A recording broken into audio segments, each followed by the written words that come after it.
Welcome to the first video of this channel, RadTech in the UK.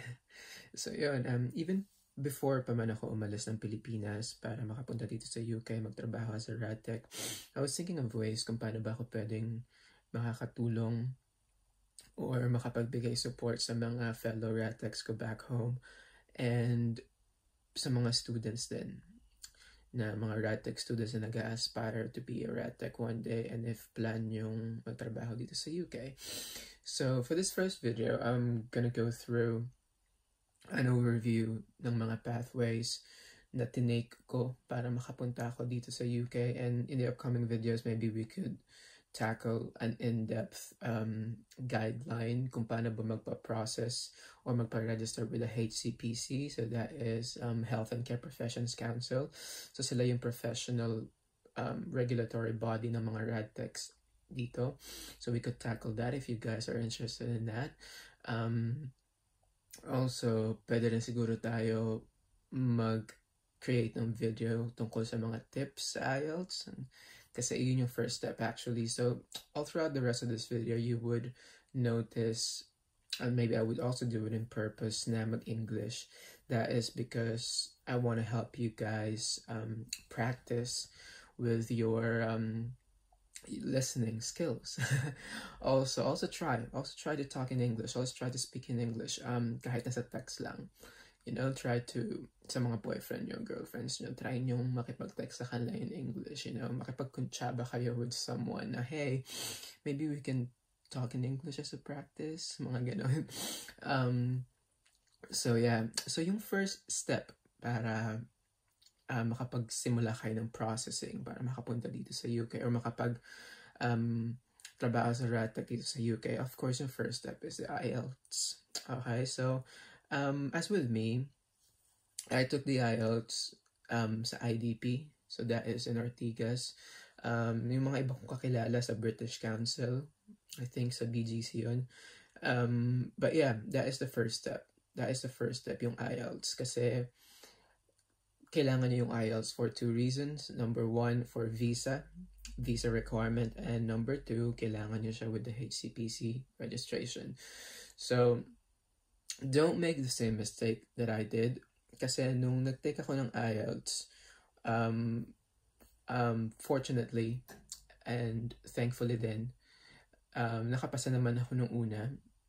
Pero ang naging problem ko is yung kinuha ko kasi is IELTS general training lang.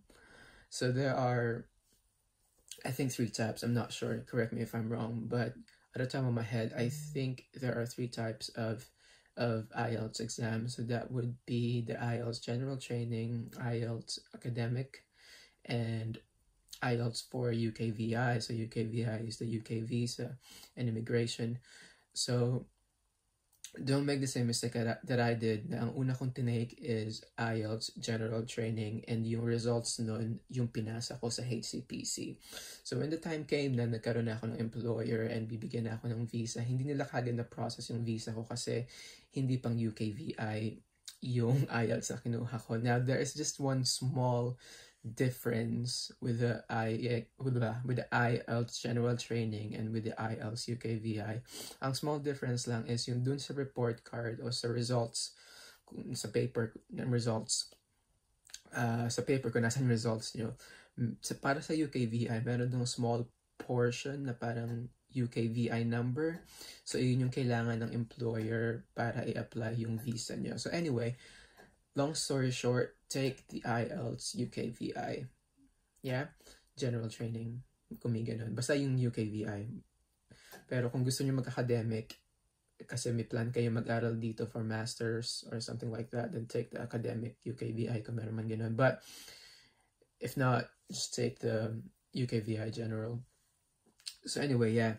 So yun. So para sa visa, ang kailangan mong score, para sa mga new or sa mga wala pang ideas kung ano ba yung IELTS. So IELTS is an International English Language Testing System.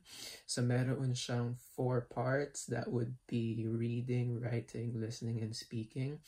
Tapos meron yung score. Yung score niya is 1, 1.5. May 1 ba? Hindi ko alam. Basta mga score niya 1, 2, 3, 4, 5, 6, 7, 8, 9. Tapos may mga 7.5, mga ganyan. So, ang kailangan mo for the visa is an average of 4 para dun sa apat. Excuse me. Tapos, kapag sa HCPC naman, ang kailangan mo is an average of 7. And if I'm not mistaken, no score below 6, I think, or 6.5. Basta yun, average of 7 yung kailangan for HCPC and 4 para sa visa requirement. So 2 birds in 1 stone na yun, 2 in 1 na kung UKVI IELTS yung kukuhanin mo kasi pwede mo na yung ipasa for HCPC, and God willing, kung makakuha na kayo ng employer, pwede yun na rin yung ibigay nyo for visa processing naman. So yeah, that's the first step. Take the IELTS, UKVI. Tapos, merong alternative to the IELTS, which is the UK NARIC. So that is yung para siyang assessment ng educational background mo. So yung iba, I'm not sure kung may nakagawa na nito for HCPC, but yung iba na yung visa lang naman ang kailangan, nag-UK NARIC sila. So ang ginagawa nila is humihingi lang sila ng medium of instruction letter from their alma mater, college, sinasabi na tinuro naman yung course in English, yung mga lectures in English, yung tests are in English. Tapos makakatulong din siguro sa kung from your employer na humingi kayo ng COE, Certificate of Employment, stating na yung instructions sa hospital is in English, yung mode of communication sa hospital is English. So I'm not sure, like what I said, I'm not sure if this will work with the HCPC, but it's worth a try if nakailang take na kayo ng HCPC and hindi nyo ma-achieve yung score. Also, this would help para dun sa mga radtechs na pala rin na bigyan ng sponsorship and bigyan din ng sponsorship yung family nyo. So if you're planning to take your wife with you, kailangan din niya ng IELTS for the visa requirement, which is 4 for the which is an average score of 4 for the IELTS. And yung iba, ang ginagawa is yung UK NARIC para sa visa requirement. So I think ang gagawin din doon, we could tackle that in another video, pero ang gagawin lang doon is kailangan mo yung TOR and stuff like that, tapos ipapasa mo sa kanila, i-assess nila yon, and they will give you a certificate saying na yeah, kaya naman ng tao na to na makipag-communicate in English. So yun, so IELTS, English proficiency, yung kailangan yung unang asikasuhin. Kapag nakapasa na kayo, kapag meron na kayong an average score of 7, you start processing na para naman sa HCPC registration. So we are very fortunate na wala tayong exams as radtechs. Walang exams na require yung UK para i-take natin para makapasa bago tayo makapag-register with a professional body. So ang kailangan lang talaga natin is yung English language test. So like what I said earlier, we could tackle the HCPC guidelines in another video in depth kasi medyo marami yun. As for me, it took me 6 months para magpa-register with HCPC, which supposedly dapat pala mga 2 months or 3 months lang. It's just that yung college ko natagalan mag-reply. You know, here in the UK, they are very particular with email as mode of communication, as the mode of communication. Unlike just the Philippines na hindi natin pinapansin yung email inbox natin. But dito, the email is emailing. Emailing is one of their primary mode of communication, lalo professional. So yun, always siguro check your email and ask your alma mater administrative staff to check their emails kasi ita-check nila with them yung background mo. And also ita-check din nila with the PRC. So make sure na ang ibigay niyong email address is yung email address ng Board of Radtech ng PRC kasi yung Secretary of Board of Radtech ng PRC ang sasagot sa mga emails nila. Tapos, yung employer nyo din, hihingi din sila ng reference sa employer nyo and hihingi din ng parang information tungkol sa trabaho mo. Ganun. So, yun, mga natagalan sila mag-reply kaya naging 6 months yung processing ko, but otherwise, it would take like maybe 2 months, 3 months lang. That's it. So yeah, may payment yun, which is 35,000 pesos nung time ko, which was 2019. So yun, I'm not sure kung nagbago na ngayon, but like what I said, we could go in depth sa isang video doon, and I would update my records kung meron man na bago sa HCPC. So anyway, let's say nakapag-register na kayo with HCPC, nakapasa na kayo, registered na kayo. Tapos, ang gawin nyo na next is humanap na kayo ng agency na merong mga job openings in the UK. As for me, hindi ako nag-agency kasi hindi ko alam kung bakit hindi ako nag-agency, pero ang nangyari sa akin is direct hire. So I found my employer on LinkedIn, if my memory serves me right. I think I found the job posting on LinkedIn.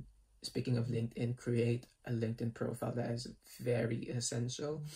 So I know that we are into social media, lalo yung Gen Z, Generation Z, and us millennials too. We are into social media. So I know we've got the Instagram, Facebook, Twitter, community Twitter pa sa inyo. But put extra effort in your LinkedIn profile. You know, yun yung parang selling point nyo eh. I've noticed nung nagsisimula na akong mag-apply, magpasa-pasa ng mga CVs online, kasi dun sa LinkedIn, makikita mo yung mga nag-review sa'yo. Pag LinkedIn Premium yung account nila, hindi mo makikita kung sino, pero makita mo na may nag-view sa'yo. So yeah, so nung nagsimula ako magpasa-pasa ng CV online, ang dami nag-review sa akin.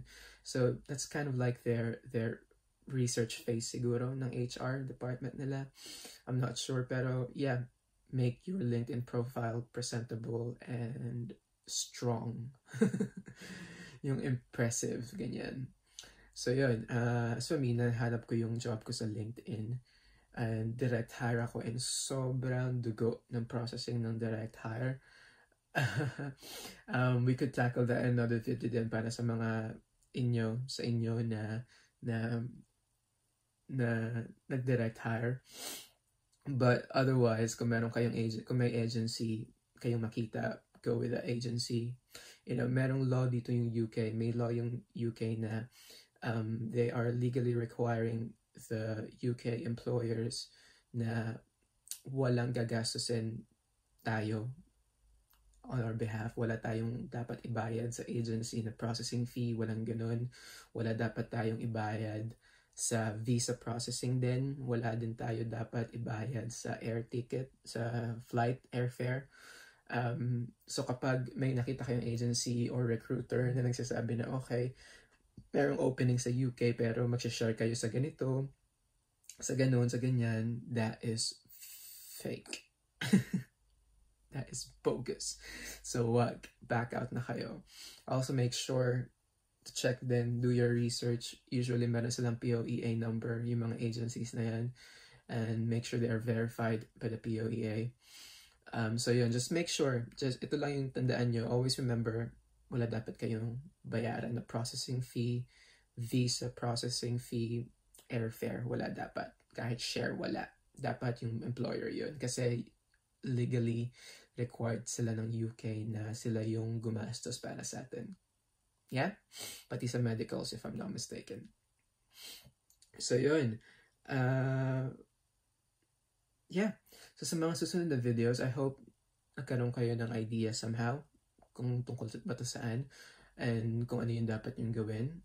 So prepare, focus, and sa mga susunod na videos, we would tackle an in-depth guideline or discussion sa mga iba pang requirements. But as of now, ito muna yung overview ng mga kailangan nating gawin para makapagtrabaho kayo dito sa UK as a RadTech. God bless you guys. Thank you for watching.